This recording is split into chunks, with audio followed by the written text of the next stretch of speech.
Hello, this is Brooke, and today I'm going to make a presentation about Auden and two of his poems. Winston Hugh Auden is our poet today, and I will make a brief introduction about him. So, our Auden today is an Anglo-American poet because he once moved to the States and became a citizen of the United States.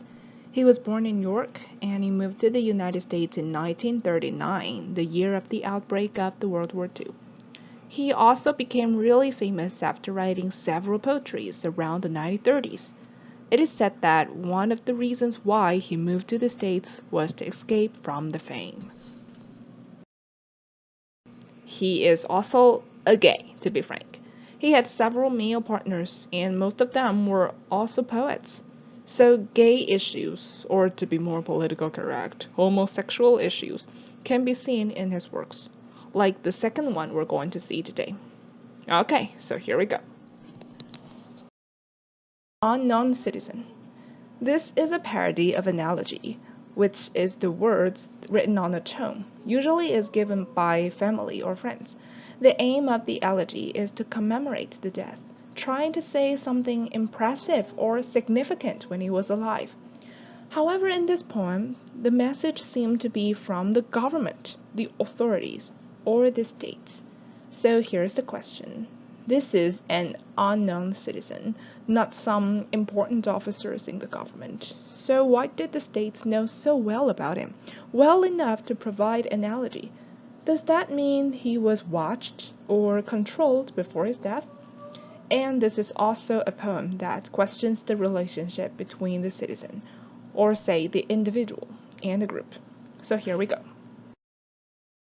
He was found by the Bureau of Statistics to be one against whom there was no official complaint, and all the reports of his conduct agree that in the modern sense of the old-fashioned word, he was a saint. For in everything he did, he served the greater community. Here, the Bureau of Statistics stands for the bureaucracies, or the authorities, the large, complicated organizations that deal with paperwork every day.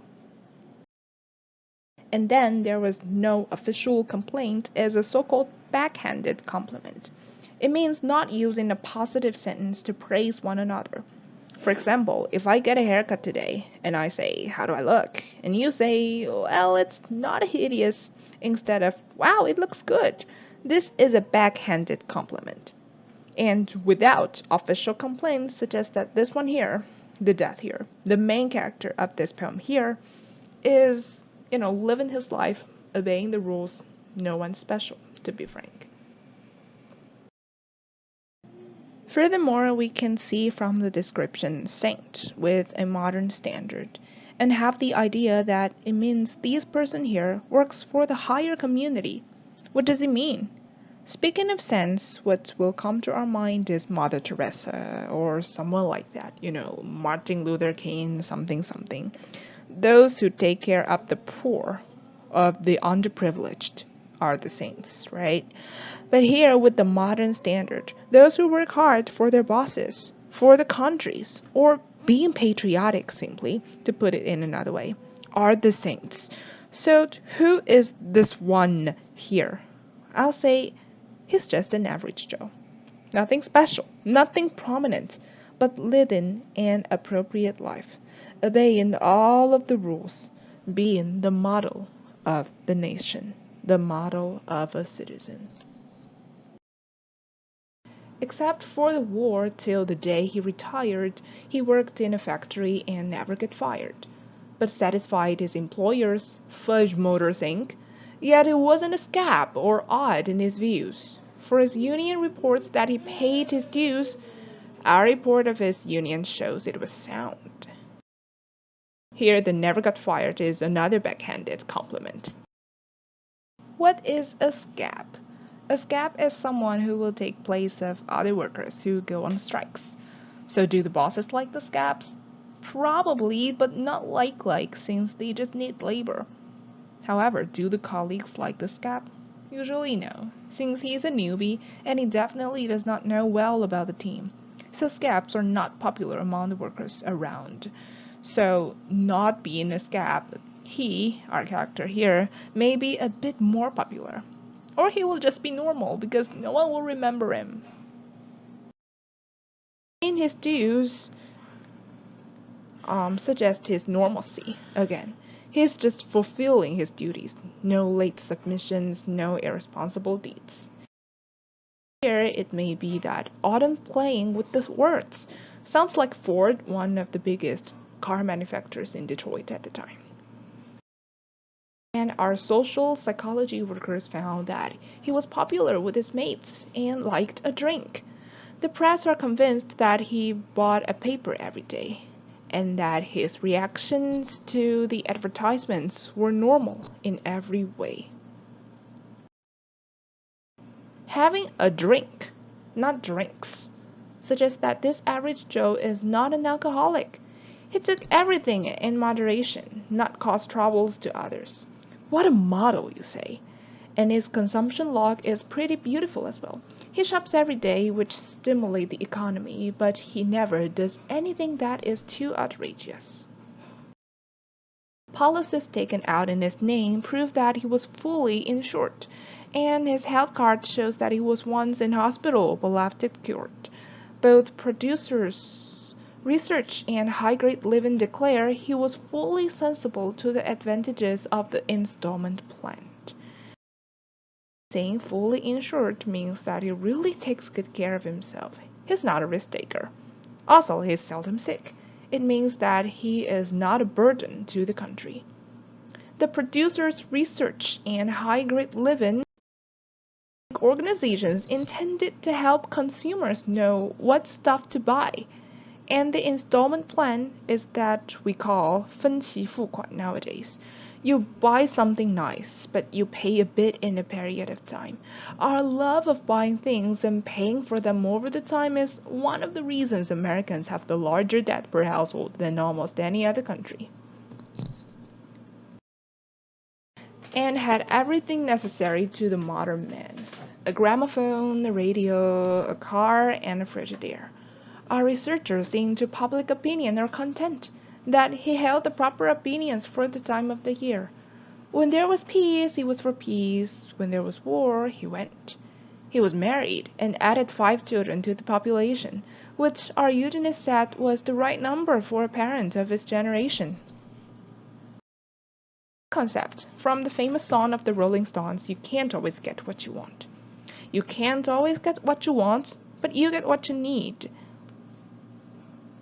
It's more like you're owning the things that can support you minimally, that can help you survive but live a life, which is also normal and common. The researchers into public opinion are like the people nowadays who call your house during dinner time to ask you who you're voting for and whether your jeans are stonewashed or bootcut. The one seems to answer like everyone else, for his answers are proper. What's special here is the sentence in 24th line. According to the rhythm of the sentence, when there was peace, he was for peace. When there was war, we will anticipate to hear he was for war. But here's the problem. No one will go for war, okay? Who goes for war? That is sick. Even if someone did, that is weird. So here it means he follows the opinions like all the other citizens, but he will devote for his country when necessary. Is a term from history that you may not have heard before. It refers to a social movement that believed that the human species could be improved by engineering changes in its gene pool. The eugenist in this poem thinks he can direct the size of the population by telling people how many kids they should have. And our teachers report he never interfered with their education. Was he free? Was he happy? The question is absurd. Had anything been wrong, we should certainly have heard. By saying never interfere suggests that the education actually is in charge of the authorities is actually in charge of the content of the education of the children should be received. two questions about happy and free, but the next sentence uses singular form, saying the question is absurd. I think it means that being free and being happy are actually the same thing, yet nobody cares. So this poem seems to be positive on the surface, like the government is promoting this role model, wanting every citizen to be just like him. However, it also conveys with a pessimistic and more disappointed tone, saying that we can only do the monotonous work and being watched. No one seems to care about our feelings. Like a Truman Show, you'll never know that your life is manipulated by those in the higher positions. Okay, take a break. All right, let's go. September 1st, 1939 suggests the first day of the outbreak of World War II. It is the date when Hitler invaded Poland, and there are some special literary features about this poem. 99 lines, relatively longer than the previous Unknown Citizen one. Okay, bear with me. Let's start. I sit in one of the dives on 52nd Street, uncertain and afraid as the clever hopes expire of a low, dishonest decade. Waves of anger and fear circulate over the bright and darkened lands of the earth, obsessing our private lives. The unmentionable odor of death offends the September night. Our dive is a place for solitary drinking or for secretive, sometimes shameful encounters. In that sense, it is private, a place one goes not be seen. Here the I sits alone without any companions. Here waves of anger and fear circulate over the bright and darkened lands of the earth. Auden is expressing the feelings of fear that are being felt, not only about the fear moving about the corrupt places of the world during the war, but over the feelings that people feel towards the homosexual community. As I mentioned before, he is gay, and the society at that time has not totally embraced the existence of gay people. Here, the bright and dark also suggests the time lag between the two different countries, Poland and the States. Accurate scholarships can unearth the whole offense, from Luther until now, that has driven the culture mad. Find what a cure that lends. What huge imago made a psychopathic god. I and the public know what all school children learn. Those to whom evil is done do evil in return. Luther here is the Martin Luther of the Religious Reformation, and his idea drove the world crazy, just like how the governments at Auden's time lied to them, being dishonest either to the public or to the homosexual groups. The Linz were tears, say no more, is where Adolf Hitler lived. The last two lines in the stanza suggest those who were beaten by Hitler may one day strike back, or the countries, they will strike back. Who lose first may ride back at the end of the days. Such a vicious circle kept happening during the wartime. Exiled, Thucydides knew all that a speech can say about democracy. And what dictators do, they utterly rubbish they talk to an empathetic grave.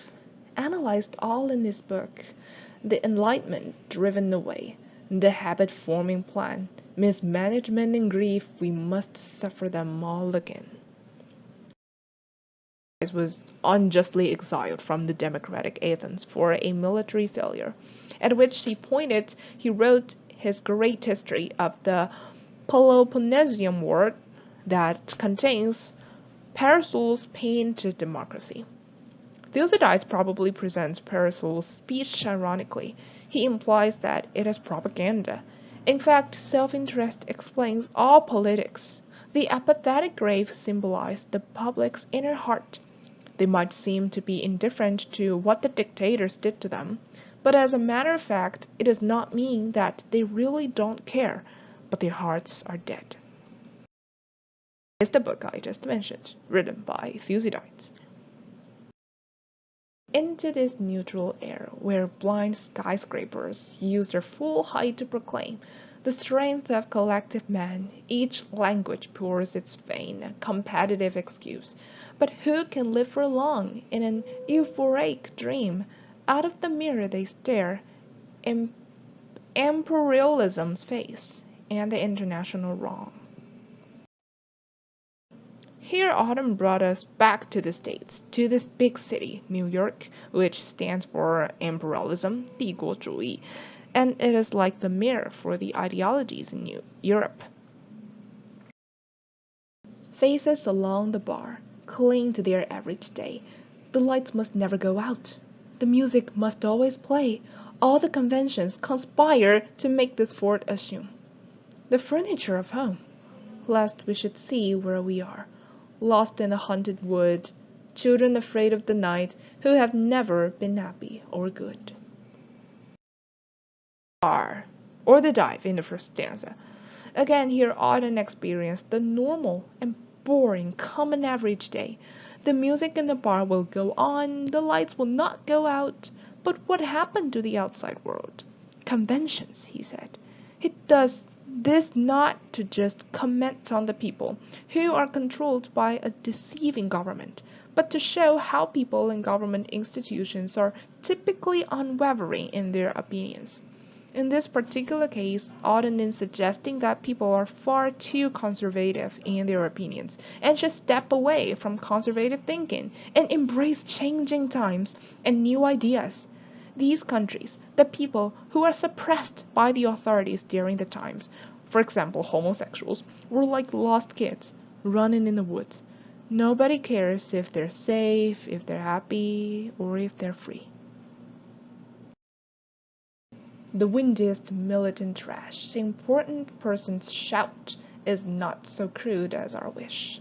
What man Nijinsky wrote about Diaghilev is true of the normal heart, for the air bred in the bone of each woman and each man craves what it cannot have, not universal love, but to be loved alone. For here, Nijinsky and Diaghilev are two gay couple poets. By saying their love for it are true of the normal heart means gays are not different from the so-called normal people. So why can't the government accept them? And the second half of this stanza tells that every woman and man craves for love, but humans are selfish, so they tend to enjoy the love from others, not to dedicate. Each human being wants the benefits of romance, like sex and the exclusive concern of another person, without the ethical requirements of loving back and loving everyone. From the conservative dark into the ethical life, the dense commuters come, repeating their morning vow. I will be true to the wife, I'll concentrate more on my work, and helpless governors wake to resume their compulsory game. Who can release them now? Who can reach the deaf? Who can speak for the dumb? These underlining words tells a manipulated society. The people are forced to repeat the meaningless vows every day. But what's the point? Also in the vow, I will be true to the wife.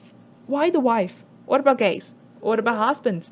Auden here may try to depict his world where gays should stay in the closet and be forced to get married with another woman, being loyal to her and focus on labor so that the gays can be the so-called normal people.